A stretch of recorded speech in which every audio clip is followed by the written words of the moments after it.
बिस्मिल्लाहिर्रहमानिर्रहीम, अस्सलाम वालेकुम and welcome to Ehsan academy.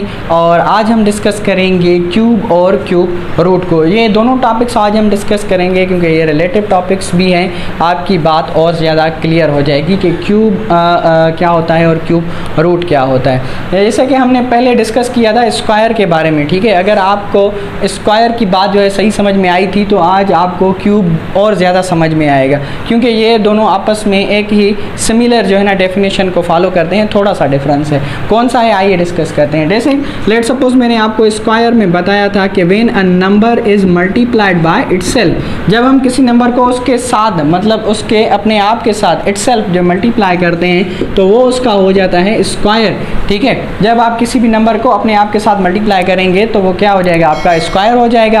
पर अगर हम क्यूब की बात करते हैं कि व्हाट इज़ क्यूब, तो क्यूब क्या है, जब हम किसी भी नंबर को उसके साथ 3 टाइम्स मल्टीप्लाई करते हैं। Simply when a number is multiplied by itself 3 times, ठीक है। ये देखिए 1 2 ये 3। स्क्वायर में क्या था, सिर्फ 2 टाइम्स था, पर आपका क्यूब में क्या है 3 टाइम्स है, ठीक है। मतलब जब भी किसी भी आप नंबर को 3 टाइम्स आपस में मल्टीप्लाई करेंगे तो वो उसका क्या बन जाएगा, क्यूब बन जाएगा, ठीक है।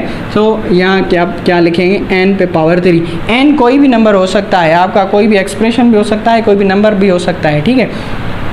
तो उसी हिसाब से when a number is multiplied by itself 3 times is known as a cube. Let suppose आप एग्जांपल कर लें एक 2 का क्यूब, ठीक है। 2 का क्यूब मतलब 2 को आप उसके साथ 3 टाइम्स मल्टीप्लाई करें, hence 2 to the 4 and 2 4 the कितना हो जाएगा 8, ठीक है। ऐसे और बहुत सारे आप एग्जांपल कर सकते। फॉर एग्जांपल एक और हम एग्जांपल लेते हैं, जैसे 3 का क्यूब है या 4 का क्यूब है, ठीक है। अगर 3 को 3 के साथ 3 टाइम्स मल्टीप्लाई कराएं तो कितना हो जाएगा, 3 3 द 9 और 3 9 द 27, ठीक है।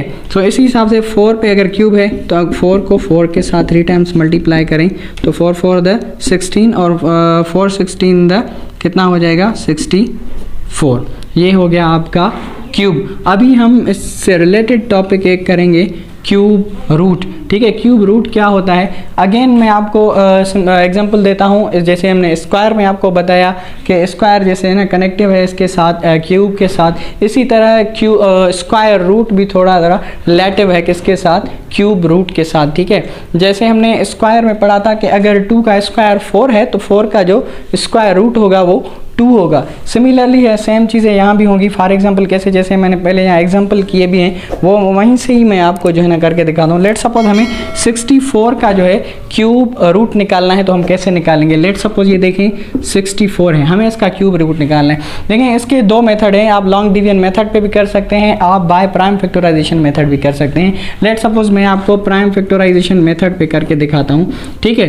देखें 2 की टेबल 3 टाइम्स, यहाँ 2 टाइम्स, 2 की टेबल 1 टाइम, यहाँ 6 टाइम्स, और 2 की टेबल 8 टाइम्स, यहाँ 2 की टेबल 4 टाइम्स, और यहाँ 2 की टेबल 2 टाइम्स, और यहाँ 2 की टेबल 1 टाइम। देखें 1 2 3 4 5 ये 6। देखें जैसे हम स्क्वायर में 2 पेयर बनाते थे ना, तो यहाँ हम क्या करेंगे, जब हमें क्या मालूम करना है, क्यूब रूट मालूम करना है, तो इसीलिए हम क्या करेंगे 3 के पेयर बनाएंगे। 1 2 ये 3, ये आपका एक पेयर बन गया, 1 2 3 ये आपका दूसरा पेयर बन गया। और हर पेयर के बदले हम क्या लेंगे, 1 लेंगे, ठीक है। यहाँ ये आपका 1 3 का पेयर बन गया, ये मैंने 2 लिखा। ये यहाँ आपका 3 का पेयर बन गया, ये मैंने यहाँ 2 लिखा, ठीक है। सो हैंस 2 टू द कितना हो जाएगा 4। ये आप देखें जैसे मैंने आपको बताया था कि 4 का जो क्यूब है वो 64 है, तो बिल्कुल सिमिलरली 64 का जो क्यूब रूट होगा वो क्या होगा, आपका 4 होगा, ठीक है। इसी तरह आप किसी भी नंबर का क्यूब और क्यूब रूट मालूम कर सकते हैं। लेट सपोज यहाँ मैं लिखता हूँ 125, इसका आप जो है ना मुझे क्यूब रूट निकाल के कमेंट सेक्शन में बताएं कि 125 का जो है क्यूब रूट क्या होगा। Thank you.